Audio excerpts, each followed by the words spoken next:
আসসালামু আলাইকুম। আজ অনেক দিন পর টাকি মাছের ভর্তা বানালাম আর খুবই মজা লেগেছে, তার জন্যে ভাবলাম আপনাদের সঙ্গে শেয়ার করি। আর টাকি মাছ ধুয়ে বেছে কুটে মশলা দিয়ে মাছগুলো ভালো করে ভেজে নিলাম। এমনভাবে ভাজতে হবে, মচমচা করা যাবে না, যেমন ভিতরের মাংসটা নরম থাকে। ভর্তা বানাতে হলে মাংসটা নরম থাকতে হবে, তাই শুকনো মরিচ, লবণ, পেঁয়াজ কুচি বেশি করে নিলাম। পেঁয়াজ কুচিটা যত বেশি দিবেন ততই ভালো লাগবে।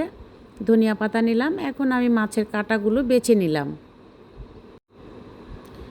একটু সরিষার তেল দিয়ে নিলাম আর ভালো করে মাখিয়ে নিলাম খুব সুন্দর করে। আর কাঁটাগুলো আলাদা করে রাখলাম, যেহেতু আমি মশলা দিয়ে মেখে মাছটা ভেজেছি। কাঁটাগুলো চিবিয়ে খেতে কিন্তু সেই স্বাদ। পাশে রেখে দিলাম।